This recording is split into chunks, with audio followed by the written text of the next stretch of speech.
Saludos, saludos amigos de República Dominicana y del resto del mundo. Y a la hora que nos están viendo, porque lo bueno de este tipo de plataformas es que te ven a todas horas. Entonces tú tienes que dar la bienvenida y el saludo a cualquier hora. A los amigos dominicanos, mexicanos, venezolanos, puertorriqueños, españoles, donde quiera que nos ven, también en los Estados Unidos. Y hoy vamos a hablar mucho de baloncesto. Por eso, Ernesto, quisimos invitar al buen amigo Julián Suero, que tiene también su plataforma de Donkeando, que ustedes la van a ver ahí abajo de la pantalla, que él tiene su podcast también y su programa de televisión también, que tiene muchos años hablando específicamente del basquetbol local y el internacional. Primero vamos a darle la bienvenida a Ernesto, ¿verdad? Porque hay que respetar los rangos. Y la jerarquía. Principalmente los rangos. Aquí ustedes lo van a hacer por edad. No, los rangos. El viejito adelante. Le voy a hacer la primera pregunta porque no tengo nada que agregar. Que vean otros podcasts atrás que tienen temas interesantes. Vayan atrás después que vean este. Y preguntarle a Julián, la primera pregunta, que si el donkeando ese es de espalda o es de frente. Ay. Siempre de frente. De frente. Siempre de frente. Chacón era que donkeaba mucho de espalda. Donkeaba de espalda. Sí, hay un video por ahí en las redes de un juego en el 84, Dominicana frente a Puerto Rico, por cierto, en Brasil, donde él se luce con un donqueo de espalda. Metió 28 ese día. Tú sabes, Julián, que aquí hay una leyenda urbana de gente ligada y no ligada al baloncesto, que entienden que, como dice el pueblo en la calle, nosotros salimos con los boricuas. Hay una leyenda urbana porque hay una generación del 95 para acá que vio el juego aquel del Centro Vázquez, Sí. cuando había que ganarle de 17. Había que ganarle de 13 y ganamos de 17. Ganamos 17 para jugar con Cuba el otro día por el oro. Uh-huh. Y esa generación cree que nosotros salimos de tú a tú con Puerto Rico. La gente no sabe cómo jugó Puerto Rico ese torneo. Ese torneo fue en el 95, del 23 al 31 de mayo del 95. Centro Vázquez 95 en el Palacio de los Deportes. Pero antes de eso, 2 meses antes, habían celebrado los Juegos Panamericanos de Mar del Plata 95 en Argentina. No sé si recuerdas que la selección de Puerto Rico ese año tuvo un impasse por unos viáticos y de incentivos que habían que entregarle a los jugadores, y Etín Reyes no se los entregó a tiempo y creó un motín en la selección y de los 12 jugadores principales, 8 fueron suspendidos. ¿Tú recuerdas cuáles fueron? Eddie Casiano, Javier Toñito Colón, James Carter, Dean Borges, Edgar León, Félix Javier Pérez, Luis Allende y Orlando Vega. Orlando Vega. Nada más quedaron de los duros, nada más quedaron los que no fueron, de los verdugos del equipo, los que no fueron al viaje: Picolín Ortiz, Ramón Rivas, que jugaba para Real Madrid, para el Tauro de Vitoria en ese momento. Y con Boston Celtics. Sí. Y Jerome Mince, que estaba en Argentina con obras sanitarias. Y agregando eso que dice Julián, el uno fue Fico. Uh-huh. No. Fico vino aquí. Sí, Fico. Pero Fico lo sacaron de retiro, igual que a Quijote Morales. Y a Quijote, que vino ya caminando lento. Caminando lento, Porque ya no podía jugar en la selección. Porque habíamos visto a Quijote y a Fico en otra etapa de su carrera, en Centro Vázquez 87 aquí, cuando nosotros ni siquiera cogimos medalla. Nos quedamos cuartos. Puerto Rico no paseó esa vez. Totalmente. Pero la realidad, Ernesto, es, por lo que pasó en Puerto Rico en el fogueo, que se ha destapado una serie de comentarios, porque yo siempre he dicho, y me han cuestionado, que la segunda mejor escuela de América de baloncesto es la puertorriqueña. Y tú me preguntarás, ¿y la primera? Argentina. Pero el deporte rey de Puerto Rico no es la pelota, ni es el boxeo, ni es la hípica, es el basquetbol. Totalmente. Lo que pasa también es que la historia nos da altas y bajas en eso. Lo que hemos vivido el baloncesto de los años 60 hacia acá, ¿verdad? Puerto Rico nos daba pela con los jugadores y con la dirigencia, porque había que saber que la dirigencia era del cielo a la tierra. O sea, Tuto Marchán y Etín Reyes nos llevaban la milla y nos hicieron toda la diablura que había que hacerla cuando Dominicana comenzó como a tener la efervescencia. A sacar la cabeza. Obviamente es una isla que tenía estructura. Nosotros dependíamos de ellos porque el baloncesto lo trajeron ellos. Yo quiero que tú repitas eso. Eso es importante, saber que ahí venía Filo Paniagua, que habían venido de Puerto Rico, estaba los jugadores nuestros como Varilla Lugo jugaban en Puerto Rico y vivían allá. Entonces, esa gente estuvieron trayendo los juegos y República Dominicana no tenía estructura. Cuando nosotros hacemos la estructura del 74, que al fin y al cabo aparece un Palacio de los Deportes, por primera vez los jugadores no tienen que dejar la suela de los zapatos, esa tarbia esa fecha, de Eugenio María de Hostos. Ese año es vital, porque nosotros estábamos estrenando nuestra primera cancha techada en el 74 y Puerto Rico estaba celebrando el Mundo Básquet, el Mundial de Baloncesto. Mira qué diferencia había. Nosotros estábamos como cuando los gitanos le llevaron el hielo a Macondo, impresionados. Balaguer no hizo el Palacio de los Deportes. Y ellos tenían ya como 8 canchas igualitas. Sí, pero fue muy rápido el ascenso, porque con eso que tú estás diciendo, tienes que decir que 3 años después, los campeones de medalla de oro en los centroamericanos fuimos República Dominicana sobre Puerto Rico y Panamá y Cuba, que teníamos que ganarle a los 3 que nos daban pela en el 74, y en el 70, en el 72 no le metíamos ni 30 puntos. Entonces, de repente el baloncesto se nutre de aquellos que habían estudiado en Puerto Rico. Sí, en Mayagüez. Ya habían ido a la Universidad de Mayagüez. O sea, veníamos con el baloncesto de ellos mismos y después le ganamos y con todo y que apareció entonces el hecho. Y ahí vuelvo para completar el hilo conductor contigo, Alberto, que es el hecho de decir, 77 somos los campeones, vamos al Mundial, llegamos a Filipinas, tenemos a Aldo Leishon, a Sergio Tavera, a ese grupo, Eduardo Gómez, los que están ahí, y de repente volvemos hacia atrás para decir en el 85 ya Puerto Rico nos pasa por arriba. Su gerencia era mayor, había jugadores que ellos desarrollaban y además comenzaron a traer jugadores americanos y a ponerlos como puertorriqueños para que jugaran. Hay un ingrediente que no podemos dejar de mencionar. Recuerden que Puerto Rico tiene ayuda federal del gobierno de los Estados Unidos y eso le daba a ellos el beneficio de, como bien dice Julián, tener coliseos en las diferentes ciudades. Yo recuerdo, yo muchachito, cuando iba a Puerto Rico de vacaciones, yo me encontraba un coliseo con aire en cada esquina, siendo yo exagerado. Pero como dice Julián, cuando nosotros vinimos a hacer el Palacio de los Deportes, ellos tenían 5 o 6 canchas techadas. Quizá no con aire, pero sí, la tenían techadas. En este momento hay algunas 11 amenidades que pueden recibir de 8.000 a 12.000 fanáticos climatizada. Puerto Rico tiene en la capital 2. El Choliseo y el Roberto Clemente. No vamos a meter ahí el Coliseo Quijote Morales porque es muy pequeño, que es el de Guaynabo. Es pequeño. Tú te vas a Ponce, el Pachín Vicén aguanta cualquier evento grande. Cualquier evento grande. Te vas a Arecibo, el Petaca y Guina, no tiene nada que envidiarle, no al Palacio de los Deportes, a cualquier arena de América. El Raymond Dalmau en Quebradilla. Y está también el último el Palacio de los Deportes de Mayagüez, que es grandísimo. Sí, pero no conocí el de Manatí. El de Manatí. Tremendo estadio. Sí. El de Manatí. Que lo hizo la alcaldía de allá. Sí, tremendo estadio. Eso es una religión y todo eso que usted está diciendo son iglesias.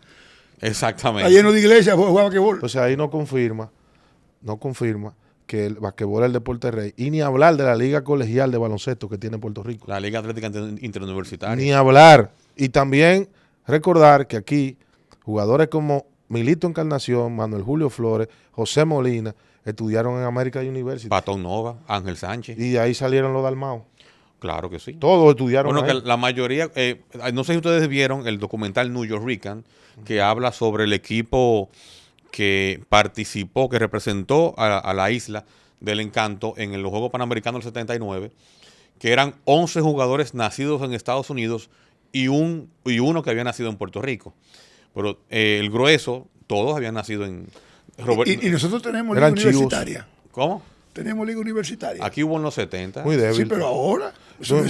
La Copa ¿La jugué yo? Muy débil la liga universitaria. Yo intenté presentar un proyecto, yo mismo hace un año. Y que no está ajeno de ser una realidad.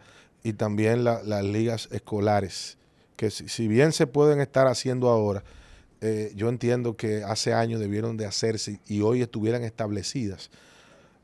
Quizá hay un tema presupuestario y un tema de iniciativa, pero realmente la universitaria se hace en varios deportes, pero la cocinan rápido. No es un evento duradero, es un evento para cocinarlo. No, y los ejecutivos, para decir que están en las universidades, no andan buscando dar becas para hacer un buen equipo, porque ahí vamos a ir a ver al Palacio de los Deportes, la UNFU. Cuando yo entré a la UNFU en el 93, los compañeros de cafetería eran los jugadores del superior de aquí. Ocani Belli, Carlos Martínez, los recuerdo como Julio ahora. Duquela, Julio Peña. Yo a Julio Duquela no lo recuerdo en la UNFU, Pero a Carlos Martínez sí, a Ocanivelli sí, Sí. y no recuerdo otro, si Cachacho Rincón, no lo recuerdo. La cuestión es que APEC, por ejemplo, tenía un proyecto viejo de becar atletas. Bueno, era tío Fran. Era Fran. Tiene que saber que realmente en esas ligas sí participamos. Yo soy matrícula 81 de la universidad. Y cuando entramos a la universidad sí teníamos una liga que pretendía que debió mantenerse para subir, no era que era perfecta, pero sí se reunían ellos, venía la UTESA, que venía Tío Fran, se sentaba, Rolando Miranda, que representaba la UNFU, Sí. pero tenía que estar organizada. A veces nosotros llegábamos a un juego y teníamos que bajar un tipo Para completar. No, para hacer la ampalla, ven que no hay nadie, anota todo el juego, porque es liga universitaria. Pero debió mantenerse, ustedes cogieron algo parecido, se daban becas, las universidades así, tanto APEC y no solamente, la UNFU también, o sea, ya yo entré con una parte donde iba a la oficina de Miranda, tú eres Neto Granwin, que juega baloncesto, toma, y tienes una parte de Registrado. la beca. De una vez. O sea, el proyecto estaba preparado para seguir adelante y se Mira, en conversaciones que hemos tenido con tu amigo Francisco Martínez, que él fue selección nacional en los 60 y en los 70, Titi. decía él que era como un sueño jugar nunca pensar ganar, oiga lo que estoy diciendo, jugar de tú a tú con Puerto Rico. Sí. Era un sueño para el equipo nacional dominicano porque Puerto Rico traía trabucos. Ahí, como dijo Ernesto, que era el auditorio principal en esa época, la única cancha que se podía ver que era el auditorio del Eugenio María de Hostos, que después fue remozado para los Juegos Centroamericanos del Caribe porque fue sede de varios deportes. Pero era asfalto, como tú dijiste, talvia. Y entonces ya en Puerto Rico jugaban en tabloncillo. Y además, a nivel de sistema de baloncesto, ellos venían ya con un conocimiento que nosotros estábamos consumiendo de ellos. No, ellos tenían un híbrido entre el baloncesto español y el norteamericano. Allá iban entrenadores de NCAA y NBA a dar clínicas. Allá dirigió en un momento Del Harris. Del Harris, Phil Jackson, Hubie Brown y su hermano Herf. Pero hay gente que no lo sabe eso. Hay gente que no entiende Pero eso. cuando tú dices, y cuando tú Julián, dices, por ejemplo, que la principal escuela es argentina, pero el entrenador que cambió el baloncesto argentino fue Flor Meléndez. Fue Flor Meléndez, Sí, un boricua. Que no quiero que se me escape. Cuando tú dices el tema de los dirigentes que tú mencionaste, que todos saben que dirigieron NBA, no fue que dirigieron la selección, que fuera a la Liga de Puerto Rico. Dirigían el BCN. Porque también hay que decir que la Liga de Puerto Rico es más vieja que la NBA. No, eso en 1930 y pico. Pero que eso la generación de ahora, No. cuando nos ve perder, que nosotros perdemos de Puerto Rico, se siente mal. Y bueno, tú te puedes sentir mal, pero señores, estamos hablando de gente que desayunan, comen, beben, se acuestan, se enferman con el baloncesto. Una historia larga. Una historia larga. Aquí, por ejemplo, el primer refuerzo que vino aquí al superior fue boricua. Flor. El mismo Flor con los Astros de Monte Mismo Carlo. Flor con los Astros. Que fue así. Claro. Y aquí venían equipos al mismo auditorio de Puerto Rico, los indios de Canóvana, venían a foguearse. Y los jugadores dominicanos que estaban en esa época también. Es lo que acabo de decir con Mayagüez. Acuérdate que venía Rafael Mencía de Mayagüez, Manolo Prince, Leandro de la Cruz. Estudiando allá. Y para completar el comentario español, los dos genios que finalmente nos hicieron campeones como dirigentes estaban en España. Que era Humberto Rodríguez y Faisal Abel, que se habían bebido el baloncesto español y su forma de jugar, porque Faisal había sido un gran jugador en España y había venido con todas las técnicas. Totalmente. Cuando Alberto hace el comentario de Tití Martínez, de que era el sueño de ellos era jugarle de tú a tú. Yo recuerdo que alguien me comentó, cuando Puerto Rico salió en los juegos, 12 juegos, todo el mundo se quedaba mirándolo por lo lindo que era su uniforme y porque ellos, los jugadores, se daban su blower antes de salir a la cancha, se peinaban su barba. Y su vaselina. Todo eso. Y eso cambia en el 75 en Centro Vázquez con la entrada de Hugo. Que Hugo, aprovechando que en ese momento estaba por encima de todos los jugadores de Puerto Rico, decían, mírenme a mí, que yo soy el mejor. Por eso yo siempre insisto que el baloncesto dominicano se divide antes y después del inmenso Hugo Rafael Cabral. Pero eso tiene también un corte con el tema a nivel salarial y a nivel comercial y a nivel contractual. Recuerda que en un momento, para firmar a Hugo Cabrera, no eran la gente del club que iban, era la gente de la cervecería. El grupo Los Jiménez. Porque había que tenerlo en la cancha, porque Hugo era que traía a la gente. Exacto. Entonces, todo eso, Hugo, yo me voy más lejos. Hugo removió todas las raíces. No, la guerra del humo que se Sí, porque no era la cervecería, ellos lo que tenían era los cigarrillos. Exacto, León la guerra del Jiménez, humo sí. tabacalera contra Grupo León Jiménez Sí. se fue al deporte y eso hizo, a mi entender, que el baloncesto fuera donde nació el mercadeo deportivo en este país. Es un buen punto. Yo entiendo que sí. Es un buen el punto. mercadeo deportivo nace ahí y luego Jack Veneno empíricamente lo inmortaliza Mira, creando marcas. Ahora que Julián da en el clavo, porque Julián, a pesar de que es más joven que el Neto y más joven que yo, Julián se ha dedicado a leer, que eso se ha perdido. Una vez me dijo una persona, y yo creo que es el Neto que me lo confirme, que la mayoría de los cronistas que se destacaron no empezaron en la pelota, sino que empezaron en el Palacio de los Deportes y de ahí lo contrataron en la pelota. Y yo leyendo me di cuenta que es verdad. Sí. Sí, había un buen grupo de ellos que comenzaron así. Es cierto. En el caso de Lotueni, por ejemplo, que narraban En el básquet. baloncesto en el básquet, correcto. Teníamos a un boricua como un gran narrador, que era Fran Paonesa. Estaba Tío Fran, que Y era Tomás. narrador. Tomás pasa el baloncesto, viene de Pero fue propulsor en el basquetbol, no solo comentarista. Claro, Sí. claro. Guelo. También. Y eso fue lo Bien. primero que mencioné. No, y que si yo que te él pongo, estaba ahí. si ponemos a hablar, yo creo que, por ejemplo, Leo López, que Dios lo tenga en gloria, Osvaldo Rodríguez Zuncal, empezó en el básquet también. Y yo, Totalmente. que narró pelota. Por eso te dije pero que, como yo narraba por eso quería que tú lo confirmaras. Sí, sí, ahí hay un grupo grande, Osvaldo Rodríguez Uncar, lo que narra el baloncesto. Orlando Cotes. Orlandito Cote. Empieza en el básquet porque él era basquetbolista. Jugaba con la selección. Gacela de Franklin Winkler. Y después entonces narra con el Licey. Narra Entonces, con el Licey. fíjate que Y Leo Sabater, que comentó con el Licey varios años, también comentó Sí. baloncesto. Pero No oye, jugó, pero era óyeme, comentarista. pero es un grupo selecto el que hemos Sí. mencionado, incluyendo el Neto. Y no vamos a mencionar a Fran porque Fran no fue a la pelota, pero el Neto sí después fue a la pelota. Es un grupo, y nos quedan, Hay Claro. varios que nos quedan. Por ejemplo, así copiosos y connotados que no intervinieron en la pelota, José Ocal Fernández, que era un Cierto. comentarista estrella, pero no fue a la pelota. No. Marlon Lembel, Marlon que se Lembel. puso de moda en una época, Fue pero po- se muy- quedó siempre en el básquet. Sí, sí, muy popular era. Muy popular, Sí. igual que el Neto y él en una época eran los más populares. Entonces también había uno que era un gran articulista. Yo recuerdo esa página, yo un muchachón, cuando venían los playoffs del basquetbol de aquí, era una página, Germán Liranzo. El man Liranzo, Ese el se maestro. quedó también en el básquet. Ese no se metió en la Y pelota. Iván Pero, por Brea, ejemplo, Iván- dos de los- Iván Brea también. Dos de los que hemos entrevistado aquí. No, que- pero ese era como la fragancia del básquet. Le Iván decían la Brea. vaca sagrada por eso. Sí. Yo recuerdo como ahora, Iván. claro. Naqueño, Sí, mil por mil. vivía ahí en la Tetelo Valga, Sí. cómo no, claro. En el básquet tuvo Rolín Fermín muy temprano. También. Y, después, Y Papi Pérez Santana también. Martínez, que fue de lo que tuvimos aquí, que comenzaron también a narrar baloncesto. Rolín entra cuando llegamos a Santiago en los años 82, 83 a comentar a la cadena que hacemos allá. También pasa lo mismo en Santiago.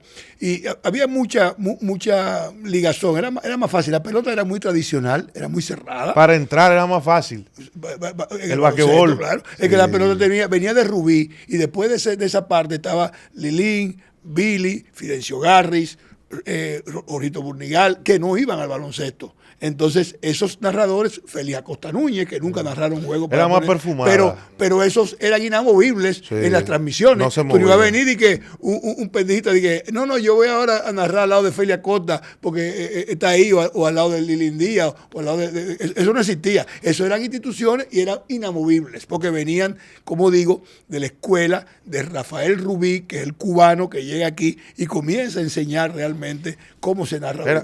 Es un tema interesante. Mira cómo dice el Neto, que yo lo viví también, pero él tiene la experiencia más fuerte, que era más fácil, Julián, entrar al básquet a comentar o a narrar que ir al séptimo cielo. Y yo soy un ejemplo de eso. Yo recuerdo que yo le pregunté a Pío Santana, ¿dónde que pagan aquí en el basquetbol? Porque ya teníamos como un mes y yo no sabía que... Y me dice Pío, ¿cuántos anuncios tú vendiste? No, ninguno. pues tú no cobras. No, sí, Entonces como ahí, debe ser. ahí es que se despierta el fenómeno de uno convertirse en vendedor y cobrador. Exacto. Porque no es vendedor nada más. Que yo le he dicho eso a mucha gente que comienza en la crónica. En la crónica tú tienes que aprender a comercializar porque si no te vas a morir del hambre. Estos muchachos, la mayoría de los nuevos, con mucho talento, han llegado más cómodos porque ya hay salarios que no es que sean muy buenos, pero los hay. En aquella No, época, y también con una página de Sí. Instagram tú produces dinero que no lo producías en antes. aquella época era que tú tenías que buscar un comercial, y entonces tú ahí podías beneficiarte de tu trabajo, claro, igual que con la selección nacional y ese tipo de cosas. Pero realmente ahí trajimos un tema interesante de que era más fácil entrar por el básquet para luego migrar al béisbol, porque el básquet te hacía nombre. Ujú. Y también lo que dijo Ernesto, que era como una catedral entrar al séptimo cielo. Sí. Era una catedral, migrar al séptimo cielo y trabajar en una transmisión de los equipos grandes, hasta los otros días. Claro. Hasta Claro. los otros días. Oye, estaban las estrellas orientales, tenían su cadena, la gran cadena de la calidad, transmitían las águilas, eran inamovibles. Pero recuerda que también el baloncesto, como tiene el boom, el 74, porque no existía un torneo anterior, ¿tú sabes dónde narraba Tío Fran? ¿Y de dónde sale la punta en dos? Era porque cuando él terminaba de jugar en el Eugenio María de Hostos, siendo el mejor jugador, se sentaba con James Rodríguez, en paz descanse, y cogía un micrófono interno para narrar el juego en el Eugenio María de Hostos. Después del jugar.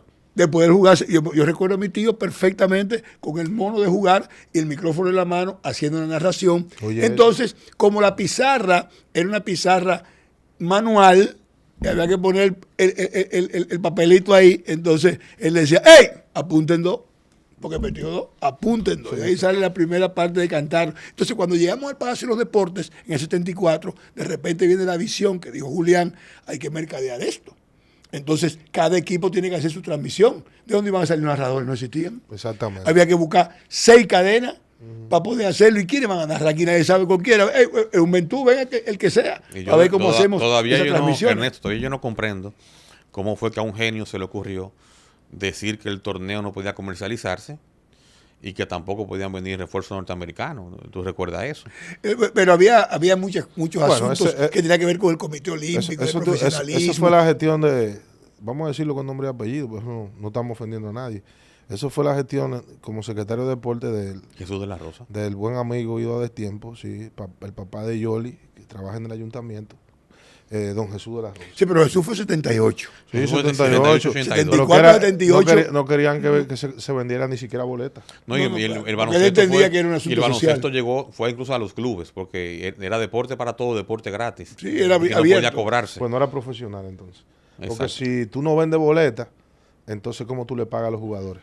Y aunque tú tengas para pagar a los jugadores, porque es por la publicidad que entra el dinero grande, la boletería es lo mínimo, no es un evento profesional. Cuando tú abres la puerta hay problemas. Pero 74 puso los refuerzos.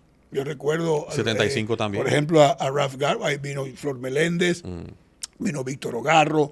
O sea, había un grupo. Ed Johnson como Mauricio Bay. Ed Johnson vino después. Yo creo que vino después. No recuerdo como en el primero. Me acuerdo de Walter McGarry, que era otro que venía. Había muchos de Bahamas, como Ralph Abraham. Era isleños. Eran muchos isleños porque era los que habían venido los centroamericanos Sí. y del Caribe. Y Lo ya habían- lo vimos y nos quedamos Lo con habían ellos. escoteado, igual que Eugene Richardson, que vino aquí para un juego de exhibición y se quedó aquí con el Mauricio Bay. Pero Jim vino con vino- Dennis Rumpf.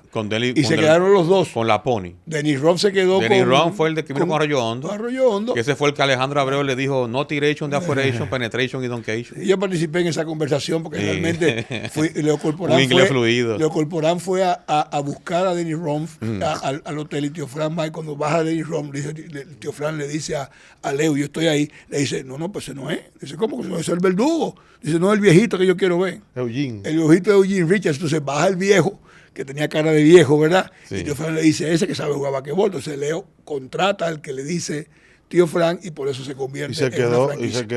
y fue parte de 3 campeonatos. Pero con el Mauricio. comenzó con lo que estábamos diciendo, con mercadeado. Los equipos tuvieron patrocinio, casi todos. Ahí viene la guerra del humo, como tú dices, 75. Inmediatamente adquirimos el primer centro básquet. Le ganamos a México el primer partido donde se ve a Chicho Civilio y los españoles lo ven jugar y se lo llevan, más nunca le volvimos a ver polvo. Del 75, aquel juego que le ganamos a México. ¿Se lo llevan o él se fue? No, se lo llevaron. ¿Por apunte pistola? Sí. No, era muy sencillo. No. Era muy sencillo, Alberto. ¿Cuál? La edad que él tenía, cuando los españoles lo vieron, le dijeron, hey, tú, para España, te vamos a dar nacionalidad y te vamos a dar dinero, y aquí tú eres un muchachito. Y Leandro le iba a decir que se quedara. Tú sabes que volviendo al tema del principio, con el tema de Puerto Rico y Dominicana, Puerto Rico quería a Hugo Cabrera y buscaron la forma de nacionalizarlo y no se logró. Porque era neoyorquino. Exacto. Después, lo último que yo supe fue que Puerto Rico quería a Al Horford también. Yo no sé si tú sabías eso. No. Que querían convertirlo, yo no sé cómo, lo querían meter como nacionalizarlo, porque todo el que tenía talento aquí, ellos hacían la tarea por el tema de que ellos siempre tuvieron su ligazón y su matrimonio con la FIBA. Inclusive, que la generación nueva quizás no sabe eso. FIBA Américas operó muchos años en Puerto Rico. Casi 15 años. Que tú y yo llegamos ahí. Yo llegué ahí varias veces. Eso lo manejaba Alberto García, que fue un árbitro muy reconocido argentino, con el otro puertorriqueño árbitro. Aníbal García, correctamente. Exacto. Y ellos nos sacan el expediente de Hugo, de aquel juego práctica que había hecho con los Knicks y no lo dejan jugar. Y también lo que no sabía República Dominicana era que, porque estaba tras bastidores, el hecho de que Chicho Civilio era español. Y entonces no nos deja jugar a ninguno de los dos cuando tenemos que jugar ya en el 77. No, Civilio fue, pero no jugó. Pero exacto. Hugo sí jugó. Hugo sí jugó 77, 78. Y no lo dejan ir, y creo que no lo dejaron ir al mundial. Lo de Hugo fue en el 81. El 81 cuando ellos impugnan a Hugo porque decían que había practicado con los Knicks en el 78 y había sido parte en el 80 de los Albany Patrons en la CBA, que también era una liga profesional, y de Dominicana Riposta, quitándole a Georgie Torres, que había también jugado NCAA, CBA, y a Earl Brown, el 6'11", que luego fue ingeniero de la NASA. Con Georgie Torres se abre un episodio que lo trajeron un año de refuerzo de San Lázaro y él tenía la información como que aquí habían algunos equipos que no pagaban a tiempo el salario, y él se reunió, eso sí voy a obviar los nombres por respeto, se reunió con 2 directivos de San Lázaro, 3, y le dijo, mira, yo tengo entendido de que aquí hay una situación de pago, de que no es como yo quisiera. ¿Y de cuánto es la serie final? No, un 7-4. Ah, no, pero págame los 4 adelante, que esto se acaba. Así mismo fue. Mauricio le ganó el primer juego a San Lázaro y lo trajeron a él, mas nunca ganaron un juego. Sí, pero lo trajeron a él, pero hoy no se sabe por cuánto costó ese tipo aquí. Venía de ser el más copioso. Sí. Todavía el líder en punto de Puerto Rico. Porque aquí hay que... ¿Cuántos San Lázaro salían de otra empresa? Sí, claro. Pero aquí hay que decir también, aquí en el basquetbol de aquí, que así como uno habla de que aquí venían los mejores prospectos de Grandes Ligas en los 80 y en los 70 y en los 90 y hasta los otros días, aquí los Minas llegó a traer, ¿tú sabes a quién? En un playoff. Nada más y nada menos que a Wes Correa. Que no era que era el mejor encetador en ese momento, no, era lo que costaba traerlo. En ese momento, Wes era el mejor jugador del BCN de Puerto Rico. Y venía aquí. Con los Titanes de Morovia, haciendo pareja con Mario Butler. Con Mario Butler, que se quedó viviendo allá. Sí, porque Butler fue nativizado junto a Rolando Frazier. Se quedaron allá. No sé si tú sabes que en el 80, eso fue en el 80, que Tuto Marchal se inventa de que iban a nativizar 6 latinos. Sí. 4 dominicanos y 2 panameños. ¿Cuáles eran los 4 dominicanos? Fran Pratt, que jugó con los Taínos de Mayagüez. Fue refuerzo. Sí. Víctor Chacón con los Brujos de Guayama, Evaristo Felo Pérez con San Germán y el amigo Héctor Báez con los Capitanes de Arecibo. Y después fue... Entonces, de ese grupo solamente se quedó Héctor Báez. Franchi fue en ese mismo torneo que se rompió el talón de Aquiles. Sí. Y más nunca fue el mismo. Yo recuerdo un caribeño cuando se usaba ese evento. El Caribe Vázquez. Que fuimos a Caguas y Héctor Báez hacían fila para tirarse fotos con Héctor Báez, mujer y hombre. Sí, Yo recuerdo que el dirigente era Scott Roth y Héctor Báez era el gerente y nosotros fuimos a transmitir. Oye, eso hace 20 años ya de eso. La Borola. Eso fue en el 2007. 2006, 2007. 2007. Yo recuerdo un bloqueo que le hizo Iván Almonte a José Juan Barea. Lo dejó en el piso. No, que casi lo sacan con la ambulancia. Entonces, volviendo al tema, Casiano jugó aquí también. Con Lomina en el 95 también. Y no pasó a la final, lo trajeron. No, ese fue el año que Grillo abandonó. que después del torneo preolímpico de Tucumán y Neuquén Sí. en Argentina, él no regresó y se quedó en Brasil. Sí, De porque- ahí que viene la suspensión. Sí, porque había un tema con Grillo, con el tema de los viáticos y eso, siempre había un lío en la federación. Inclusive el Grillo una vez me dio un cheque para que yo lo publicara. Hace muchos años de eso y se armó un lío. Pero él del tenía la carajo. razón. Yo no Sí, sé si tú claro. recuerdas que en el 95 el equipo de Centro Vázquez fue mucho más fuerte que el que fue al Proolímpico de ese año del Tucumán y Neuquén. Que si tú podías ir con ese grupo, fácilmente llegaba a la Olimpiada. Ese grupo no llevó a Maíta por asunto también de viático. Orlando Antigua se lesionó, lo dejaron tirado en una calle en New York. Jugó. Jaime Peterson no quiso ir. Y los sustitutos fueron, con el perdón, gente que no tenía el nivel en ese momento. Víctor Chacón, Domingo Aquino. No. Yo quiero Entonces, lamentablemente, agregar dos cosas. Óyeme, ese año Dominicana estuvo a solamente de ganarle a Marcelo Capalvo y a Uruguay para llegar a una Olimpiada. Pero Yo quiero equipazo, agregar dos equipazo. cosas. Miren, los americanos dicen de su béisbol de grandes ligas que él y la historia van de camino. Si tú vas viendo los torneos y te das cuenta qué pasó, hubo guerra mundial o pasó esto, en la expresión. Los dominicanos tenemos que saber que en el baloncesto, esa parte joven que estamos hablando de un baloncesto último, y que ustedes están hablando de los Minas, va junto con las guerras empresariales.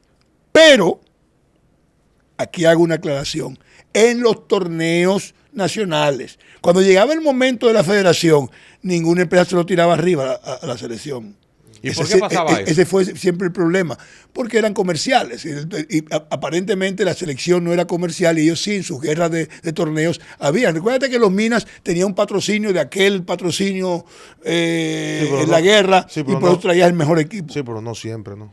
No siempre. Lomina tuvo patrocinio No, sí. bueno los primeros 2 años. No, espérate. El Neto tiene un punto que es bueno tratarlo aquí en el podcast, porque eso es parte de la leyenda del basquetbol dominicano. La guerra de la papeleta de la televisión arrastró el basquetbol. Sí.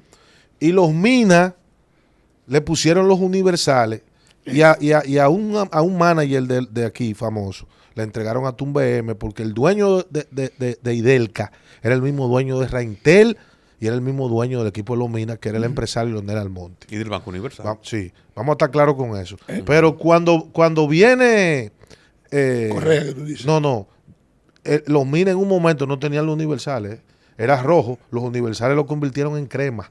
Y recuerdo que el logo era el Puente La 17. El Puente. A mí no se me olvida No se eso. me olvida. Yo No se me La olvida eso. primera vez fue el Palacio de los Deportes, fue un juego de los Minas Mauricio en ese año. Pero en los años de Casiano, de West y de Grillo era rojo el uniforme. Y el Sí, que estaba rojo, detrás de los sí. Minas, que eso fue todo un misterio, que eso lo vine yo a descubrir en una conversación hace como 5 años. El que estaba atrás de los Minas, además del presidente de los Minas, Torben Hacker. ¿Tú sabes quién era que estaba atrás de los Minas? Era Humberto. Humberto Rodríguez, sí. Por el Grillo dijo aquí en el podcast que él jugó con los Minas porque Humberto lo convenció. Lo convenció. Sí, Humberto siempre fue una especie de gerente de bambalinas de los Minas. Bueno, por muchos no, años. y Humberto captaba fue una ficha de recursos. Mauricio Báez, compadre. También. Sí, y captaba recursos para los Minas. Exactamente. Dicho por él mismo. Lo que pasa es que antes él no lo decía. En el 93, su único patrocinador fue, con el perdón de la cuña, Coca-Cola, refresco nacional, Sí, para la claro, época. para los Minas. Para los Minas, lo único que tuvieron. Sí, fueron campeones. Sí. Fueron campeones ese año con Grillo y Maíta Y Hansen, No, y Maíta recomendó un refuerzo. Marshall Wilson, Que yo creo que había jugado con él en una liga. en por ahí. Colombia. Y Pero el tipo ninguno la de esos metía patrocinios llegaban y por eso ustedes están hablando de que cuando llegaban los momentos de la selección no había los cuartos, no había los viáticos. ¿Cuándo? no La había- única vez que yo vi la selección nacional, o la primera vez que vi la selección nacional con patrocinio fue en Centro Vázquez 95. todas. ¿Cuándo llega Ya, el ya, patrocinio? tiempos modernos, vamos a decir. Julián no me quitó rápidamente el comentario. Ese uniforme tenía Coca-Cola y tenía presidente. Y Coca-Cola atrás. Y Codetel. Coca-Cola atrás en el pantalón Sí. y presidente adelante. Sí. Ese uniforme. Hay una anécdota que hacía los que vendieron ese uniforme fue Leo Leo, López. Leo, sí. Leo en la rueda de prensa que alguien le reclamó que por qué el presidente con su logo verde se veía tan grande. Y Leo tomó la palabra, el micrófono y dijo, bueno, estamos pensando quitar el letrero de Dominicana porque todo el que está ahí es el único que no ha pagado. Mira, ya él tenía... Una respuesta muy Leo, ¿eh? Muy lejos. Sí, muy lejos. Yo recuerdo que aquí, en el logo de la esquina, estaba Mabrando y compañía, Sí, del claro. amigo Francis Maya, que fue un soporte para el baloncesto en los años 90. Pero no, sí, no Mauricio grande, Báez. ¿eh? Muy grande. No, y no Mauricio solo Báez. Mauricio, también Y- la cadena entera la patrocinaba. Atuey, Guarina y tú. Sí, claro, Antonio claro. Guarini No, tuvo y había un triángulo muy sabroso. Y Mauricio tuvo mucho respaldo de los Paredes. No, y del Banco también de, y del los banco calzados. también. ¿no? Y el Calzado principal, Paredes. el primer patrocinio de Mauricio Báez fue Galleta Tamara, Sí. que era también era Mabrano. Tú sabes que entró otra casa patrocinadora para competir con Paredes, que fue Kelme. Que creo que Kelme, si no me equivoco, patrocinó los Minas un año también. Por Chicho Civilio. Por Civilio. Porque Chicho tenía un contrato allá en España con Y él lo con trajo. Kelme. Él lo trajo sí. como patrocinio. Esas son de las cosas que son de pocas. Traer Bueno, todo eso. Yo lo voy a, yo ya lo he dicho anteriormente en mi programa. Yo estoy escribiendo un libro. Ya está registrado el nombre. El poder del baloncesto. Y se debe salir al aire. Lo lanzaré Qué bueno. el primer día que se juegue baloncesto en los Centroamericanos del Caribe en el 2026. Tú sabes que ese centro baque del 95 fue un éxito rotundo de taquilla. Y todo el mundo dice que aquel juego fue más gente que... Aquel juego fue más gente. El Palacio de los Deportes ha vivido un momento con el basquetbol de la capital quizás más grande que con la selección. Ujú. Yo creo que sin quizás.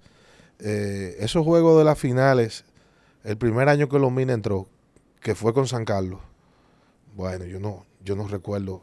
Ahí En el 87. no se veían los pasillos. No. No. Y después del 88, San Carlos y Mauricio. eso era una locura. Una Y entonces ese juego contra Arroyo Hondo, los Minas en el 93, eso era...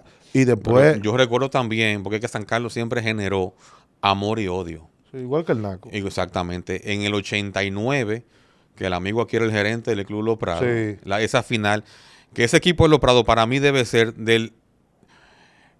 el segundo mejor equipo que nunca ganó, que no pudo ganar. Después del Naco. Después del NACO del 83. Que San Carlos era mejor que nosotros. Ese equipo tenía ¿Ese yo? a Canino Félix, a Tepo Tapia, Alberto Smith, Junior Hill, Pedro Leandro Rodríguez, Tito Un Horford, equipazo. Charles Williams de refuerzo, Un equipazo. Tony Marte.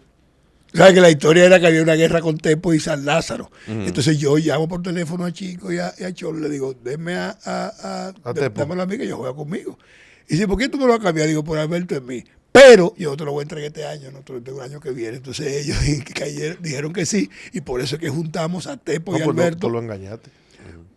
El trabajo era ser gerente. No. Ejecutar. A mí tú no me haces eso. Ejecutar. ¿Y Y cómo tú después- vas a mandar Tepo y yo no voy a coger a nadie? No a entonces? nadie, no cogieron a nadie porque el Tepo tenía un lío y No, además porque el era problema de parte, San Lázaro ese año era de era un dinero. peso específico el hecho de que Tepo se quedara fuera porque pesaba mucho en Claro. el torneo. Entonces yo le abrí el hueco y entonces hablé con Franchi que estaba en la transmisión y dijo, no, pero no podemos dar a Alberto porque lo que queremos es un equipo que llegue a finales, llegamos a finales, obviamente El no era dirigente- fácil. el dirigente era Franchi Prat. Ganar ese año, claro, Franchi, que obviamente que lo habíamos hecho. Yo creo que ese Pero- equipo que tú hiciste en el 89 era mejor equipo que el que ganó en el 94.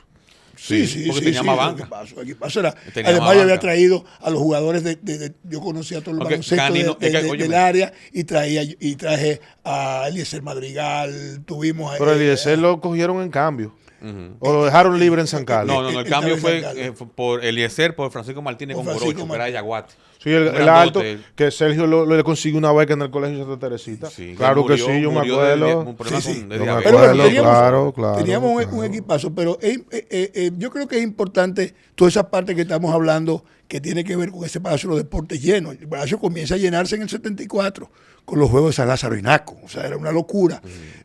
La parte más llena que yo he vivido, yo adentro del Palacio como fanático, y ojalá que lo puedan decir gente que está viva como Andrés Van der Hoor, fue cuando jugamos contra México. El juego 75. del Centro Básquet 75. Fue el día inaugural.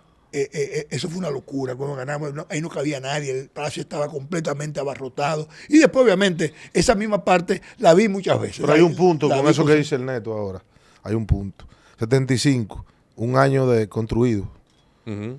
No le habían quitado sillas. En los últimos eventos de los últimos 30 años, el Palacio tenía menos sillas que ese día. pero- Ese día fue más gente. Pero entonces. supuestamente No, ahora le y que, agregan no, la pero que inauguración de la- Alberto, Ojalá. era que nos sentábamos así, en la piel nos sentábamos la Sí. gente. O sea, donde la gente caminaba, estaba lleno de gente sentada, y cuando tú no cabías, te sentabas en la pierna de cualquiera para seguir viendo el juego, además lo veíamos el juego entero parado en esa época. yo viví un Yo tenía 11 años. Yo viví un episodio en el 95. La puerta, o una de las puertas, la tumbaron 4 veces. Quiere decir, cuando yo hablo de tumbar, para que el público me entienda, es que hay boleteros recibiendo boletas y la gente se le fue encima a los boleteros. Rompieron la puerta porque la gente lo que quería era entrar. Y eso yo lo he visto en el superior también. Ha pasado. Que ha pasado. La última vez que lo vi fue cuando empezó la rivalidad de Bari y Mauricio. Sí. Que uno de esos juegos inclusive hubo que pararlo, una locura. Pero bueno, la cuestión es que comenzamos con esto y el basquetbol ha tenido un rol protagónico, no solo en la parte deportiva, sino en la parte comercial, en la parte de asistencia, en la parte de profesionales de la comunicación. Y no solamente eso, yo le sumaría la parte política. En todos los torneos superiores de cualquier provincia, el que preside el comité organizador termina siendo alcalde, diputado o senador. Hace muchos años. El mejor ejemplo está en Santiago, La Vega y San Francisco de Macorís. Hablando de José Guillermo, que está compartiendo con nosotros felices ahora y que yo quiero muchísimo, pero que tuvo un papel protagónico, primero como locutor comercial, pero después estuvo organizando la Basaca, hizo grandes torneos en un momento donde realmente su afiliación política ganó en la ciudad de Santiago muchos adeptos a través de eso, del PLD. Y se manejó desde ahí un bastión importante. El PLD como partido tiene mucha gente buena e inteligente, pero tiene 2 locutores Salón de la Fama de este país y de América. José Guillermo y cuál más. Y Rubén Camilo. Sí. Una superestrella, viejo. Sí. Una superestrella. Sí, cuando tú vas, esos 2 juntos, óyeme, eso pueden entrar a cualquier partido. A cualquier partido. Y no se le llama tránfuga. No. No se le llama tránfuga. Pero mira, siguiendo con el tema inicial, yo quería decir algo sobre Puerto Rico Dominicana. Desde que cuando le ganamos el 77, sí, duramos 18 años para ganar otra vez. En el 95 aquí.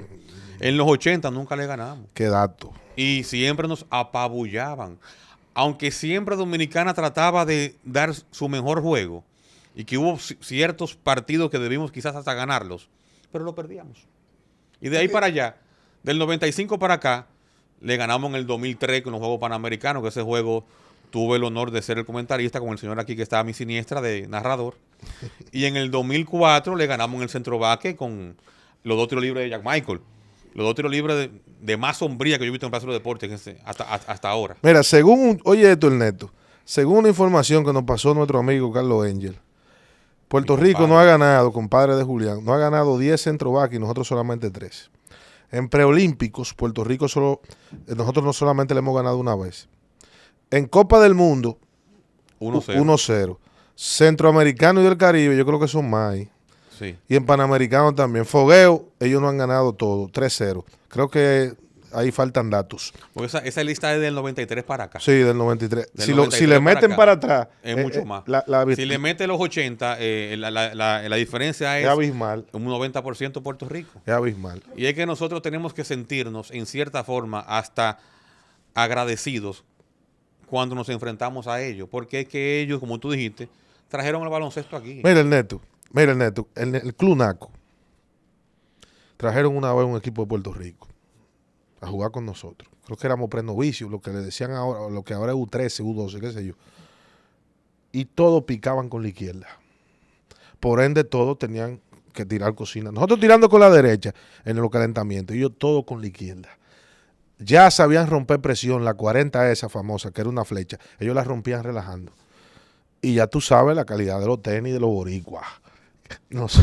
Sí. Ya tú sabes. Porque ellos tienen su cosita medio fantameo. Sí, siempre. Pero también en la parte económica hay que decirle a la gente que no tienen que llevar la milla en ese aspecto porque tienen ayuda federal para construir instalaciones deportivas, para construir modelos y proyectos de capacitación también de entrenadores que nosotros no tenemos ese dinero. Pero tú debes decir también, así mismo como le estaba enseñando a Julián, la parte de la comunidad de la Romana que tiene que ver con Puerto Rico, que quienes desarrollaron el baloncesto en el NACO era el SM de NACO, que eran puertorriqueños. Sí. Y esos señores puertorriqueños que llegaron, lo que no sé si tiene que ver también con los Molina, cuando yo tengo 7 años de edad, que me monto por primera vez en un avión, año 71, que mi abuela me lleva, y entro al avión, estaba Don Coco con todos los niños del Club NACO que iban al casino de Puerto Rico a un intercambio de baloncesto al que yo me sumo finalmente, fue casual, pero me quedé con ellos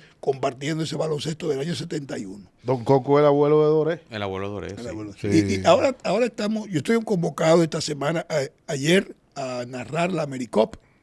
Jugamos un partido de fogueo Sí, sí. con Puerto Rico, Esa AmeriCup se va a celebrar en el Managua. En Managua. en el pueblo de Nicaragua, que está pasando una situación muy complicada con este señor que después de ser guerrillero por el pueblo se ha convertido en un tirano.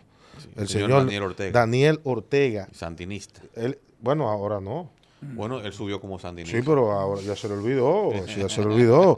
Pero bueno, la cuestión es que ellos armaron una cancha que se llama Nicolás Alessi Argüello, que fue el peleador famoso de ellos, y van a celebrar el Y evento. están invirtiendo mucho en el baloncesto, principalmente los productores de tabaco. Sabe que bueno, y Ernesto sabe más que yo de eso, el puro allá el cigarro es Ese es el punto luminoso de la, Sí, de la dictadura. De la dictadura, Sí. que se han enfocado en eso. en eso. Bueno, son los inversionistas, igual que aquí, los cubanos que han llegado allá con las familias famosas, porque tienen un lugar espectacular que se llama Estelí, que mantiene... Hay un equipo, Es Real Estelí. es Real Estelí, El que Real es el que Estelí, tiene los el cuartos. Real Estelí es el dueño del equipo y también maneja la federación. prácticamente. Estelí es un lugar que mantiene el mismo clima todo el año y por eso ha podido crecer el tabaco, aparte de que los nicaragüenses han hecho con eso, los cubanos, desarrollado una técnica diferente en el manejo de la hoja de tabaco y están muy famosos en el mundo entero y por eso está pasando eso. El Estelí lo dirige el equipo, el amigo David Rosario, que también dirige la selección. No, David se ha ido a vivir. Se ha ido para allá. Sí. Otra cosa que te quería decir sobre Puerto Rico. En el 19 vino el huracán María y nos dejó destrozados. Todavía están sufriendo de eso. Y vino una ley en Estados Unidos donde todo el que aportaba en el deporte, arte o cultura en Puerto Rico tenía exenciones de impuestos en Estados Unidos.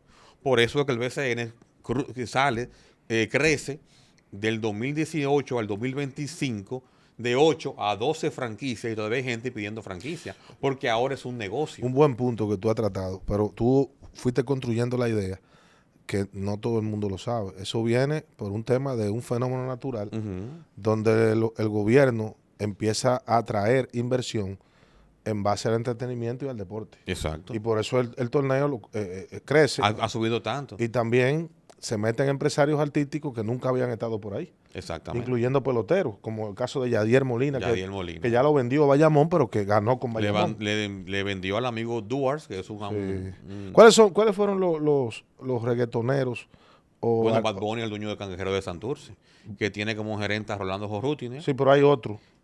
Anuel, que compró Arecibo. Y hay otro. Y Ozuna, que compró los Osos de Manatí. Los Osos de Manatí. Que el primer gerente fue Flor Meléndez. Flor Meléndez. Porque el mejor amigo el dirigente era Iván Ríos, que es el yerno de Flor. Yo no sabía. Está casado con Sí, está casado con la hija de Flor, que tuvo primero casada con Leroy. Con Leroy Jackson. Claro, mamá de Iván Jackson. Y entonces el muchachito juega también. Es una estrella. Y su abuelo lo ha dirigido. Él fuera de va Puerto para Rico. Turquía a jugar ahora. Sí, muy bueno. Es un armador copioso anotador. Es un combo, ¿verdad? Como un combo. Pero buen tirador y ataque largo. Yo lo vi Sí. jugar, muy bueno. Sí. No Muy tiene el tamaño del papá.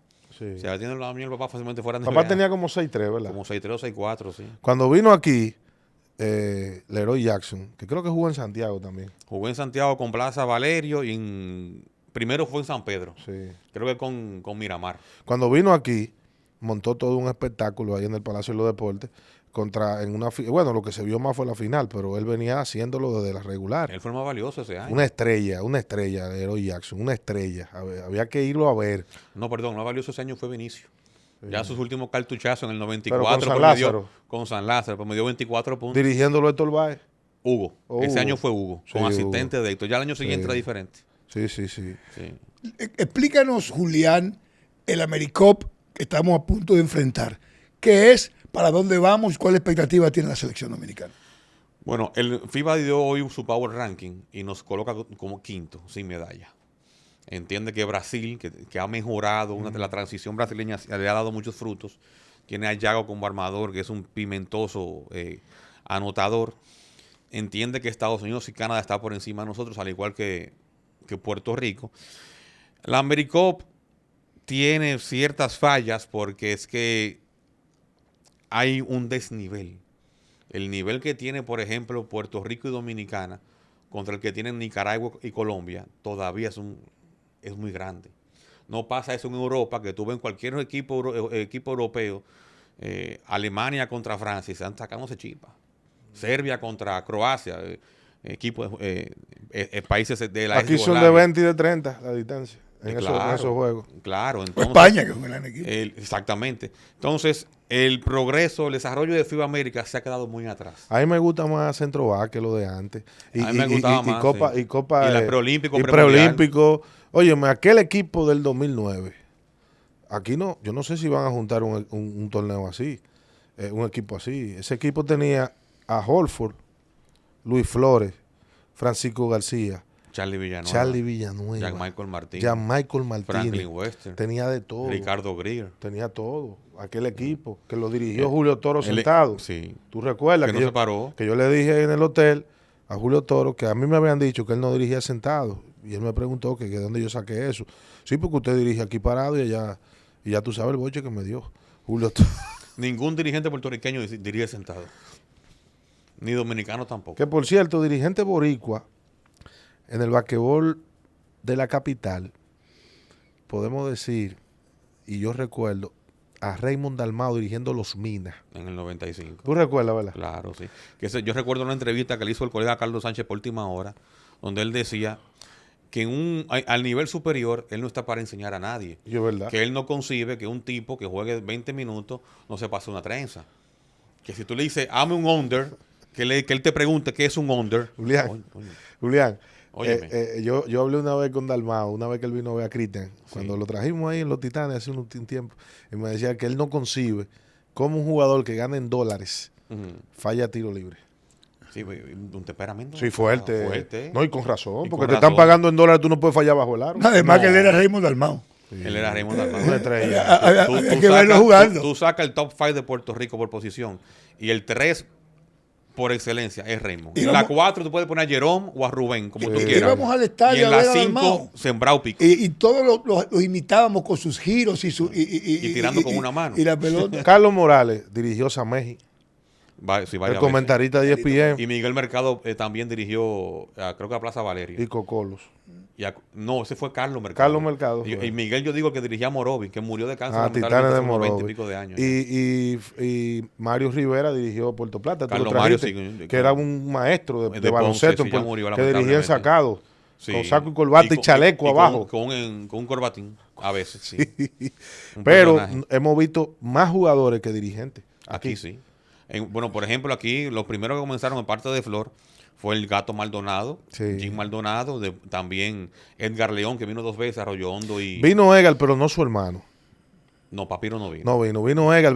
Edgar vino aquí una vez con Arroyo Hondo y como en 4 juegos su porcentaje de campo fue casi 70%. No, una estrella. Y Una guapo. estrella, igual, sí, y guapo. sí, sí. También vino aquí Cachorro Santiago. Pero antes. En principio de los 80, que a mí me hizo una anécdota de una persona que Cachorro Santiago podía jugar de nativo aquí en Dominicana. Tenía una abuela dominicana. Exacto, algo así. Y que no lo dejaron para no darle tanta fortaleza a ese equipo que lo trajo. Después de Hugo y el tema del señor famoso de la FIBA, ¿cómo se llama? Que se enfermó. Tuto Marchán. Después de Don Tuto, sí. Hubo una situación con Egal Padilla. Que si iba a jugar con Dominicana. Que No, si porque iba... había una confusión. ¿Tú recuerdas Pero eso? Edgar y Gidel, su hermano, eran boricua Ok. 100%. Hubo otra Fue situación con Carmelo Travieso. con Carmelo Travieso, Y que, con Franklin. que después jugó aquí en San Carlos, pero también hubo una situación con un armadorcito que se llamaba Miguel Dionisio. Miguel Dionisio. No se me olvida. Miguel Dionisio, cuando vino aquí, ya había representado a Puerto Rico en el 89 en un juvenil. Sí. Por eso no pudo. Cuando quiso hacer el cambio, no se lo Y jugó permitieron. aquí en el basquetbol de la capital. Con Mauricio San Y Lázaro. creo que en Santiago también. con Sameji. En el caso de Franklin siempre me ha dicho que él entendía que debía jugar aquí porque tenía más chance, porque en Puerto Rico había más estrellas. Además también que él se sentía mejor aquí, Sí. jugando aquí. Eso es lo que él me ha dicho a mí. No, que en la Tere en ese momento, Puerto Rico, en la posición de 2-3, que Franklin comenzó con la posición 2, todo el mundo lo sabe. Sí, Tenía a Orlando Vega de Borges y a Luis Allende. en sí un pero momento. ya cuando Franklin se estableció, Franklin era un falso 3. Sí. Era más Ahora, 4. ya cuando Franklin explotó, después del 97, Puerto Rico lo añoró. Sí, Porque claro. cuando yo tenía todavía a un Pico y a un Jerón en forma, esa posición 13 yo le hacía falta. Sí, Franklin, bueno, yo lo vi en el 97 la primera vez, ya como anotador, cuando le metió los 40 puntos al Villa Duarte con San Carlos, aquella vez, Séptimo juego. con el Palacio lleno. Palacio Carajito lleno. era Franklin en esa Sí, época. era un muchacho. Y estaba Franklin apenas tenía 2 años que había salido de la Universidad de sí, Providence. de Providence, así mismo. Y esos son de los casos porque él vivía en Puerto Rico, jugaba y después jugaba aquí. Y llegó a terminar jugando con los Prados. Yo no recuerdo. Sí, a Franklin con en los el Bravos. superior jugó con los Prados, lo trajeron un año. Pero con quien él debutó aquí fue con San Carlos. En el 95. Sí, fue ese con año San también Carlos. San Carlos trajo a Rigoberto Núñez Fidodido, Sí. Carmelo Travieso, a Ricardo Grill, que era un niño Sí, prácticamente. que venía de la Universidad de Pittsburgh. Exactamente. Sí, correcto. Con el caso de Carmelo, yo tengo una anécdota para mi libro sobre por qué Carmelo no jugó con Dominicana. ¿Por qué? Ellos vinieron los dos juntos, Carmelo y Franklin Western, y los llevaron a las prácticas en el Club San Carlos con una franela que decía San Carlos, porque ya Junior Brea y Sergio lo habían contratado Sí. para los sancarleños. Pero le habían dicho, ustedes vienen a practicar con la selección. Y Moncho Monsalve dijo, no, ya yo no puedo... No cabían. que no quería cambiar su equipo. Pero todo el mundo sabe que habían jugadores ahí en el 95 que no estaban a nivel de esos dos. Menciona uno. Moisés Michel. Ese lo fue invitado porque venía subiendo en la categoría No, y formativa. sí, Moisés. ¿Y quién más? Al final hizo el equipo porque Tito se lesionó. No. Aunque dicen que Tito no se lesionó nada, sino que él no quería venir del banco. Mira, yo como no- quería traerlo Monsalve. Mira, yo no quiero emitir juicio porque Tito es un amigo de muchos años y tiene una relación muy cercana al Neto y es un amigo de uno. Pero yo creo, él podría decir lo que es, porque él fue que pasó. Él tuvo una situación con el dirigente español y él se fue. Ujú, con Monsalve. Pero yo no sé si fue por el puesto o no, porque el centro de ese equipo era Grillo Ujú. y el 4 era Soterio. Sí, pero que lo que se estilaba, se pensaba era que el 4 iba a ser Grillo y el centro Tito. Pero eso no era lo que quería Monsalve. No, Monsalvo quería Soterio. Montalve quería a Soterio Sí. porque daba ciertas cosas que no podía darle. Que por Grillo. cierto, ese español tuvo una situación fuerte aquí, difícil, porque él se impuso y dijo que su jugador 3 no era Vinicio, era Orlando. Ujú. Y cuando Vinicio cogía su minuto y metía esos cantinazos que él Le mete, respondió en le el torneo. decía al dirigente que era él el que había que meter. Porque Orlando era jovencito. Exacto, pero que. Y Vinicio era Vinicio. Mira, Monsalve decía. No, y lo demostró. Ese yo soy un Sí, verdugo. no, y lo Monsa- demostró. Monsalve decía que Vinicio le restaba mucho en la defensa. Sí. Por la velocidad, pero sin embargo Vinicio tenía el timing para los rebotes. Para Nada más las que en el cosas. Lo que pasa es que 94, el juego en el era muy principal rápido. torneo del país en el momento, venía a ser más valioso. No, y cuando le dieron el break a Vinicio, metió unos tiros contra Puerto Rico, yo recuerdo. Y Sí. contra Cuba también se robó un par de pelotas. Sí. El 2 era Luis Felipe Luis Felipe. y el 1 era Maíta, pero Maíta se lesionó. Maíta no comenzó el torneo porque venía de lesión y comenzó en el quinteto Ricardito Vázquez del CUPE de Santiago y luego entra ya Maíta que a diferencia de Ricardito tenía un gran manejo de balón Sí. y capacidad anotadora. Ricardito era un gran defensor, pero ya. Y velocidad. Ricardo era un jugador rápido que no botaba pelota, pero no era un armador anotador. No. Pero yo creo que José Santos estuvo ahí también. Está bien, era el tercer armador. Y- Los tres armadores eran Maíta, Santos Ceballos y Ricardo Vázquez. En las 2-3 estaba Mauricio Espinal, Luis Felipe López, Derek Baker López, que jugó muy bien, Sí. Orlando Antigua y Vinicio. El que no jugó mucho fue Mauricio. No, y en los 4 palos eran Soterio, Jaime Peterson, Grillo Vargas y Moisés Michel, que fue el que menos jugó del torneo completo. Sí, porque como te digo, fue invitado porque venía subiendo como la espuma en la categoría formativa. Y además, para sustituir un hombre grande por Horford, que no jugó. Ese juego se ganó. Pero entonces después jugamos contra Cuba y nos fuimos de tú a tú contra Cuba. Y se metió el hielo, la fanaticada, Soterio y el centro de Cuba se fueron a los golpes, lo expulsaron a los dos. Eso fue en el primer cuarto, el primer tiempo, que eran 2 cuartos antes de 20. Sí, 2 de 20. Soterio le dio un jab a Lázaro Borel, que le hizo una casita aquí. Fue a Lázaro. Fue a Lázaro, que era como el 3-4. Era el hombre, el go-to guy del equipo. Pero en si ese tú me momento. preguntas a mí, yo pensé que no fue a Lázaro. No, sí fue a Lázaro Borel. Y el equipo cubano que tenía a Roberto Carlos Herrera, Ángel Caballero, Judy Abreu, Leonardo Pérez. Sí. Era un buen grupo. Pero la verdad. ese equipo desertó completo y muchos se quedaron en Puerto Rico. Borrell llegó a jugar en Puerto Rico, jugó en la NBA con Orlando Maggi y el que más dolió fue el armador, porque el papá era presidente del partido Del Partido Comunista y el presidente de la y Federación. de la Federación. Roberto Carlos Herrera dolió, pero ellos estaban preparando esa En el decepción deporte, aquí. en el deporte aquí. cubano solamente existía en ese momento una figura por encima de Ruperto Herrera y era el gallego Fernández, José Osvaldo Fernández. José Ramón Fernández, claro. Que era el presidente Vicepresidente. del INDER y Siempre vicepresidente del Vicepresidente. país. Nos recibió a todos cuando siempre fuimos andaba a con Cuba su como chacabanita. cronistas deportivos. Y que subió a pelear a Sierra Maestra con Fidel. O sea, había ganado todo su rango. Nosotros hicimos Desde allá. un viaje de los cronistas deportivos y quien nos recibió fue él. Sí. En el Palacio, sí, claro. Y todos compartimos con él. El país que más de América, que más ha creído en la educación física, De Cuba. es Cuba. Es más, la educación física Ellos- era parte de la agenda de la revolución. Es que ese era su buque, su buque Sí, su insignia. porte estandarte. El Es correcto. el deporte y Hasta la que- trova. Hasta que se fue la Unión Soviética. Exactamente. Porque sin la Unión Soviética ellos no iban a seguir graduando médicos y graduando profesores y buenos deportistas porque no tenían dinero. Era Esa lógico. es la realidad, la La realidad. revolución debió acabarse ahí. Bueno, eso es un Pero poquito, ahí vino Silvio Rodríguez y escribió El Necio un poquito profundo. y empeoró el asunto. La verdad que esto es un poco, ustedes se Oye, inventan. ¿vale? no, es profundo. ¿Sabes que los otros días yo me enteré con el tema de la Guerra Fría, que en un momento después de la Guerra Fría, ya llegando a los 80, hubo una situación entre Cuba y República Dominicana? Operación Pico. Y yo no lo sabía, yo Tú no lo lo leí, sabías. Mira, lo leí yo los tengo un otros libro días. sobre Lo eso. leí los otros días. Sí, mira, trata de ver el podcast del amigo Soto Jiménez hablando sobre eso. Y te recomiendo a ti que te gusta, hay una serie en Netflix que se llama Cuba Libre, Yo la vi, que sí. es buenísima. Muy buena. Pero Hay otra muy buena también, se llama Cuba and the Cameraman, que es un camarógrafo que hizo un reportaje del viaje que él hizo en el 66, uno que hizo en el 76, A Cuba. otro en el 86, otro en el 96, y que cada década iba empeorando el asunto. Cuando tú ves el del 76, tú dices, oye, pero Cuba era bonito, se podía vivir. En el del 86 ahí todavía más o menos, pero después de... Yo fui a Venezuela en el 2002 y yo pensaba que estaba en Miami. Volví en el 2006 y ya vi hoteles que yo había visto con toalla y calzoncillo en el balcón, porque lo habían expropiado y estaban la gente del partido de Chávez. Volví en el 10 y ya al otro día me quería ir. Y en el 14 yo pensé que al otro día se iba a armar una guerra y no he vuelto a Venezuela.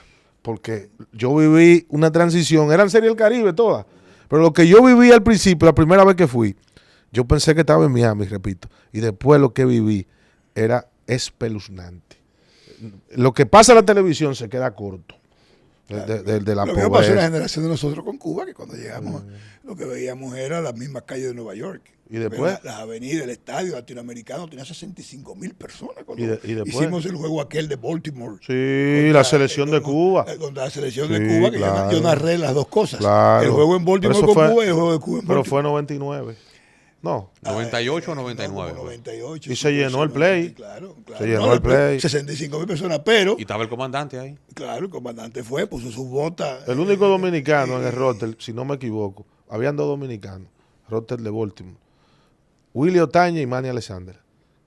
Si ¿Tú no estabas me armando equivoco. Benítez con Baltimore ese año? Yo no me recuerdo, pero sí recuerdo a Willy Otaña jugando tercera, que lo entraron en medio del juego. Y vino el pitcher Contreras. Y Lo José sacaron Ariel de ahí, Contreras. que fue que tiró un juegazo y se quedó en Grandes Ligas. Pero lo más impresionante fue para nosotros haber participado antes de ese juego en la serie final real de Cuba, donde estaba jugando el Industrial de La Habana contra los palestinos, como le dicen ellos a la Sí. gente de Santiago. La gente de Santiago. Y ver a Kilian. Pero lleno también. Tú sabes que la lleno, pelota el estadio. cubana de antes de la revolución Germán Mesa, tuvo una gran influencia en el béisbol local.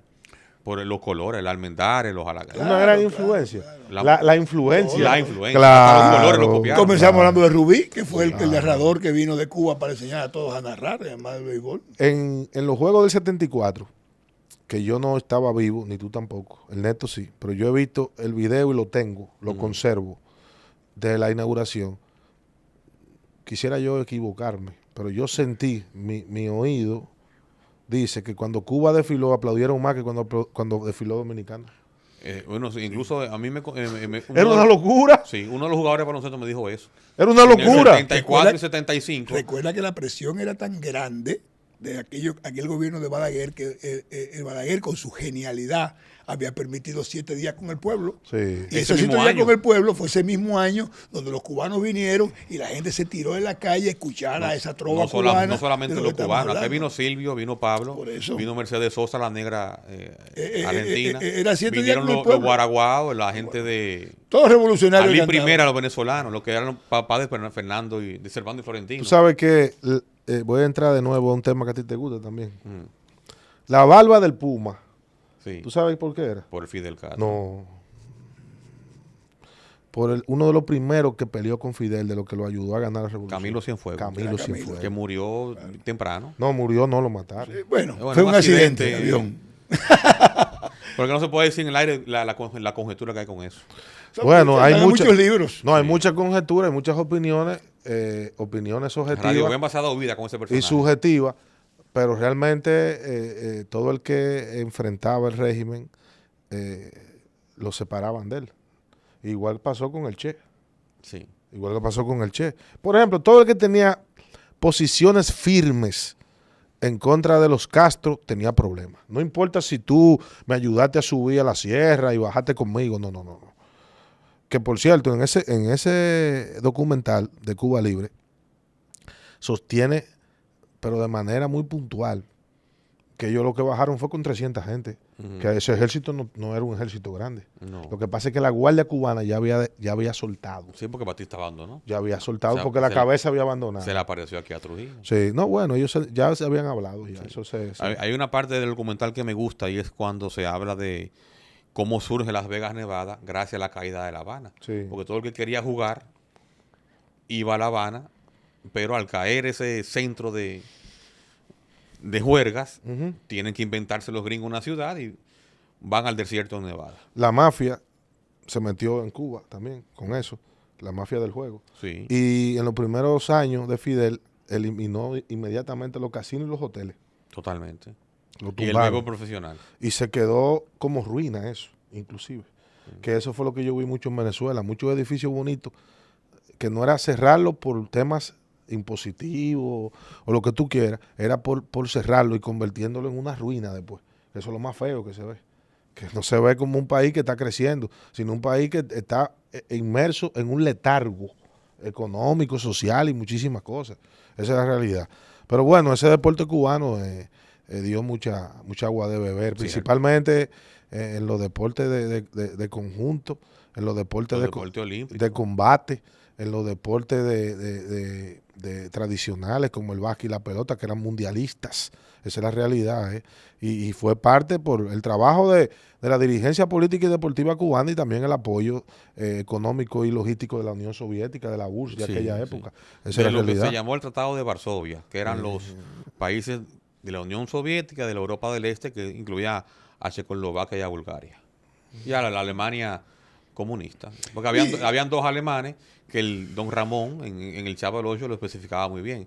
Había una Alemania que bebía vodka y otra que bebía cerveza. Bueno, por eso ¿Y cuál era don Ramón? Porque don Ramón que bebía las dos. Y le daba. Sí. Le daba. Sí. Por eso tuvieron que tumbar un muro. Tuvieron que tumbar un Pero muro. Después que se tumbó el muro, se bebía solamente cerveza. Lo que hay es que todavía ahí está Cuba, con 66 años de revolución, que han habido todos esos disidentes, libros que te enseñan cosas de adentro, como ustedes, Hubert Matos, por ejemplo, que también fue uno de los libros de uno que peleó en la sierra y después terminó... Sí, pero salió del régimen. Salió del anillo muy mal, de manera bruta. Claro, pero pudo irse finalmente a Miami a escribir sus memorias de todo lo que había pasado, lo que tenía adentro el régimen. Ahora están tratando, para mí, de hacer otra cosa con el deporte, porque se han quedado tan atrás. Entonces están tratando una vez más de hacerlo. Parece que desde el punto de vista de volver a sus raíces de esa época de gloria, donde los cubanos venían y nos paseaban por 50, en el voleibol se han quedado atrás, pero nosotros no hemos nutrido. La primera reina fueron cubanas. Claro. Hoy Mireia, la morena del Caribe. Pero Mireia Luis es la... vive aquí en el país. Y un saludo a ella, que es una gran amiga, y también a su esposo Humberto Rodríguez. ella hay que ver los videos Que fue ella secretario en de deporte, YouTube. el esposo de Cuba. Pero ella hay que verla, compadre, es la mejor jugadora del mundo, con 3 medallas olímpicas, y hay que ver los saltos de esa verduga para darlo. Es difícil ver a alguien parecido. Se llama así mismo aquí. Sí, los tres medallas. Ay, no Sí, sabía. y sus cigarros y sus No, cosas. se fuma cigarros, se Sí, toca sí, guitarra sí. y se vive ambiente y cubano. se bebe etílico. Pero, Te voy a invitar pero un las día que canciones vaya. que ponen ahí son de la trova. No, se pone de todo. Se pone son cubano también. Tú sabes que salsa. hay un deporte que se juega en las escuelas públicas, en México y en Venezuela, que nosotros lo hemos traído aquí. Y también creo que la Federación de Béisbol ha influido mucho. Pero la primera vez que se puso de manifiesto fue con el INEFI, el béisbol 5, que se juega en una cancha con un diseño de pintura, y los cubanos le están dando duro el béisbol 5, porque es un deporte barato. No, que se solamente juega- cinco personas. Y que se bueno. juega con la mano, como Con la cuando mano. tú jugabas Jugábamos pelota así, de la pelota mano, con la mano en el con colegio. una bola de correcto. tenis o bola de goma, esa que Bateamos vendían en la los pelota de colmados, goma. ¿tú te acuerdas? Claro, así que jugábamos en el colegio. Pues bonito. así ese deporte. Yo la sacaba en el San Pío X que hay en el parque. Así mismo es, en el Parque Independencia. El que abanicaba con la mano, le hacían bullying por 7 días consecutivos. No, el que abanicaba con la mano tenía que irse del colegio. Sí. No había forma de aguantar la cuerda el año entero, no había forma. Tenía que irse para otro colegio. No había forma, no había forma. Pero realmente hemos tocado muchos temas, principalmente con el básquet. Y nosotros hemos sido escenario de muchas cosas. Y cayendo en el tema cubano, la deserción de todos esos pilares telares se cocinó aquí, en el 95. El primero Después fue- se fueron para Indianápolis. Sí, ¿Tú pero te recuerdas primero- de eso? Primero fue ese grupo debuta en el 93 en el Centro Básquet de Ponce 93. Porque el grupo tenía a Andrés Guibert en el centro, que luego jugó NBA con Minnesota Gilbert, Timberwolves. sí. Y en la 4 a Richard Matienzo. En la 3 Lázaro Borel. Deserta primero Andrés Guibert en Puerto Rico. En el 94 en el Mundial de Canadá se va Matienzo junto a otro Que jugador. después jugó de refuerzo aquí. Sí, y en el 95, ya en el 99, se va el grupo que quedaba, que eran Ángel Caballero, Lázaro Borel, Roberto Carlos de Herrera, y Ruperto, hijo, ya había desertado 2 años antes en Argentina, que estaba de refuerzo. Y el manager era Daniel Scott. No, el manager aquí fue Miguel Calderón. ¿Y qué era lo que hacía Daniel Scott? Daniel Escora asistente, luego fue el Y dirigente. Leonardo Pérez asistente. Después No, que se Leonardo Pérez, retiró. Leonardo Pérez jugó en el 95. No, pero aquí. cuando se retiró era asistente. Asistente, Yo lo veía sí. en todos los centros vaques, En todos los gordito. centros vaques, gordito. Sí, Leonardo Gran Pérez. amigo mío y de Tomasito Jiménez. Sí, de Tomás Tomás. Bellón. Sí. Pero también recuerdo el primer clásico mundial que había toda un dispositivo de seguridad alrededor del equipo nacional cubano de béisbol en Puerto Rico. Y era porque los scouts, formales e informales, estaban buscando a los hermanos Gurriel, A Lourdes y a Yuriel. que eran muy Hijos de un gran pelotero. no, y de un dirigente político de Cuba. Entonces ellos eran muy fidelistas. Claro. Y yo recuerdo como ahora los boches que estaba dándole el dirigente, no recuerdo el nombre ahora, del béisbol de Cuba, en esa época, la prensa de todos los países, porque esos muchachos no lo dejaban, esos muchachos salían a jugar. Llegó un momento que no lo dejaban ni siquiera salir a batear en la caja de bateo, la práctica. Y Cuba, yo recuerdo que cambiaron de hoteles como 3 veces en Puerto Rico, porque era un asedio con el equipo nacional por el tema de que siempre se rumoró de que esos Gurriel se iban a ir de Puerto Rico para Estados Unidos, que terminaron yéndose de aquí. Sí, Claro, sí. claro. Un par de años después. Que esa es otra, que nosotros fuimos escenario de eso, de una leyenda urbana famosa, de una camioneta negra que tenía una placa oficial, que fue por la Sarasota que se lo llevaron. Yo no sé, ¿tú te acuerdas de eso? No. Sí, claro. Nosotros estamos en todo a los dominicanos. Y ese muchacho, el otro Céspedes, que Qué después fue, Ese no vino en una Barça, fue. ese vino en un yate En un yate. y dice, fue para Haití. Sí. Y después cayó en Santiago. Y cayó. Y ese muchacho que fue El yate supuestamente lo fue a buscar a Bahamas. ganador del derby de jonrones, que era el pelotero en esa época que más valía, que le dieron 36 millones, ¿tú te recuerdas los Atléticos de Oakland? Giovanni Céspedes, que fue todo un acontecimiento en los periódicos, principalmente en el Grama de Cuba, que es el periódico que se llama igual que el buque aquel que Fidel compró.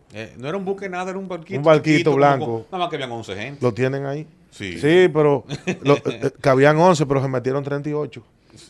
Bueno, sí. Que, es la realidad. que dicen los que vinieron, los expedicionarios, que algunos están vivos, que cuando la Guardia Nacional de Cuba miró el bote, que fue incautado, En una zona que habían pantanos. dijeron que fue algo que lo bendijo, que fue Dios, porque ese bote no aguantaba El peso que tenía. no, el peso y el mal tiempo del Océano Atlántico. Sí, porque salieron de México, de Yucatán. Exacto, para- pero el Atlántico. por el Atlántico. Sí, es correcto. No estaba supuesto a llegar.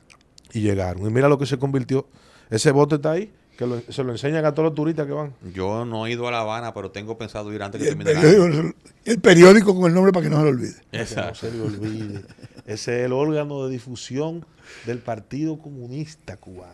Es que la izquierda siempre estuvo adelantado con la propaganda. Está por Siempre. internet, se lee todos los días. Sí, claro. Muy Y muy tiene abierto. y tiene muy una abierto. página deportiva muy buena, porque ellos le dan cobertura a todos los deportes. Claro. Todos los deportes. ¿Tú dices qué? Que nunca he ido a La Habana, pero pienso hacerlo antes que termine el año. Dale. Sí. Bueno, me cuenta. No, yo estaré por allá. Me cuenta cómo te vayas. Sí, ay, no, serán 3 o 4 días. Cuando más tú allá. te Cuidado si vayas. deserta. Ah, Y te no, quedas por carajo, allá. no. Cuando tú te vayas, llévate un inversor. Sí, No, ya no hay luz. bueno, pero no. No hay luz, no. Pero tú te vas de turista. Yo turista, sí, a conocer La Habana. Bueno, gracias a Julián que nos acompañó. Porque Julián tiene algo, que no es porque él está aquí, pero hay que decirlo, porque a pesar de su juventud, él se ha interesado en cultivar su intelecto, igual que Mendoza. Que Mendoza yo le decía que se iba a volver loco cuando él estaba en el programa mío, el programa de radio mío. Y tú te vas a volver loco, muchacho, pues tú no, el día entero frente a la computadora, él me decía que sí, que nada más me decía sí, pero ahora fue que yo entendí. Es que Mendoza hablaba 10 minutos de deporte y después se iba para el feudalismo. Y después se iba para la Revolución Francesa. Todavía. Y después venía para la... No, claro, ahora lo hace. Pero en aquella época ya él se estaba preparando. Claro. Yo te Para estoy hablando hacer el del... crossover. Yo te estoy hablando del 2000, ¿qué? 2005, 2006. Yo creo que antes. Sí, antes, ya Mendoza, un saludo para él. Nosotros nos vamos, ya ustedes saben que nos vemos también por Colorvisión el sábado, que ya no se llama La Dinámica. Eso era antes, le decían La Dinámica Colorvisión. No, por primera vez está en Colorvisión. Tú sabes, el neto, que yo le dije a unos muchachos que me entrevistaron un podcast muy bueno. El rebú, le conté el rebú con Corporán, cuando cambiaron el horario del juego de Pedro con Corporán, y eso se ha vuelto viral. en un podcast muy bueno que se llama Primerao, que me entrevistaron. Que el juego de Pedro, un playoff, era un sábado a las 7 y Corporán no se había acabado. Pero Pedro tenía unos anuncios que llegaban con Pedro. Ajá. Y el canal lo metió y Corporán, ya tú sabes. Es un show. El sábado de Corporán, claro que sí. Señores, bye bye, muchas gracias.